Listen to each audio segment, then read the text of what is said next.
आमच्या खापर गावाची ग्रामदेवता गेल्या 100 वर्षापेक्षा जास्त परंपरा असलेली अंबिका देवीच्या यात्रोत्सवाला सुरुवात होत आहे। 6 तारखेला गावणी नाच, 7 तारखेला तकत, 8 तारखेला भरभरी यात्रा, 9ला वासी यात्रा आणि होळी पावेतो या यात्रेचं स्वरूप आमच्या खापर गावाला आणि परिसराला आलेलं असतं। अंबिका देवी ही नवसाला पावणारी आमची ग्रामदेवता असल्याने खापर सहितच जवळचे गुजरात राज्य असेल, मध्य प्रदेश असेल आणि नंदुरबार जिल्ह्यातल्या विविध शहराचे व्यापारी, विविध शहराचे भाविक या यात्रोत्सवामध्ये यात्रा काळात देवीचे दर्शनासाठी या ठिकाणी येत असतात। मी विश्वस्त मंडळात तर आहेच, पण यापूर्वी ग्रामपंचायतीची देखील धुरा सांभाळत होतो।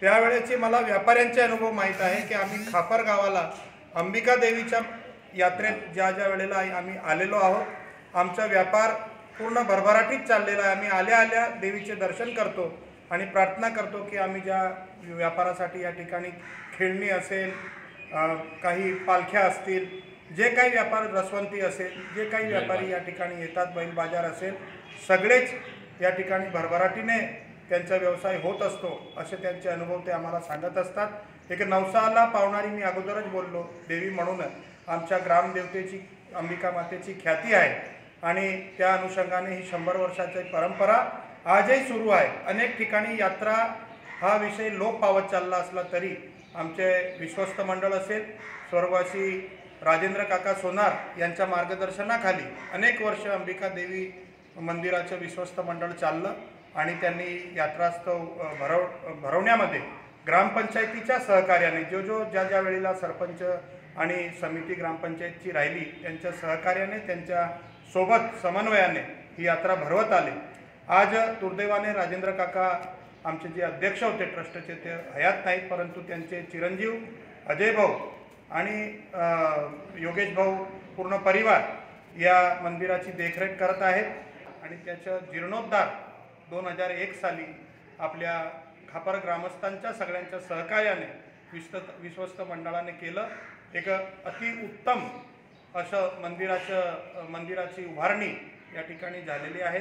नवरात्रोत्सव या ठिकाणी साजरा केला जातो। मोठ्या प्रमाणावर आरतीला उपस्थिती असते, मोठ्या प्रमाणावर या ठिकाणी गरब्याला महिलांची उपस्थिती लक्षणीय असते आणि यात्रा काळात देखील जवळजवळ 2 ते 3 लाख भाविक या मंदिरात दर्शन घेण्यासाठी येत असतात। त्या अनुषंगाने क वर्ग तीर्थक्षेत्र म्हणून सुद्धा आमच्या या मंदिराची स्थापना जिल्हाधिकारी कार्यालयात झालेली आहे। यात्रेत येणाऱ्या सर्व भाविकांचे मी विश्वस्त मंडळातर्फे स्वागत करतो। कोणालाही काही अडचण असेल, ग्रामपंचायत म्हणून, विश्वस्त मंडळ म्हणून आमच्या कानावर कोणी व्यापारी बाहेरगावचे आले असतील त्यांनी कळवलं तर निश्चितपणाने आम्ही त्यांना सहकार्य करण्याची भावना ठेवत आहोत। त्याचप्रमाणे पोलीस प्रशासनाने देखील आजपर्यंत खापरच्या यात्रेला गालबोट लागू दिलेलं नाही। आता सुद्धा पोलीस प्रशासनाचं सहकार्य अपेक्षित आहे, निश्चितपणे राहीलच। त्यांच्या चोख बंदोबस्ताने यात्रा यशस्वीपणाने पार होत असते।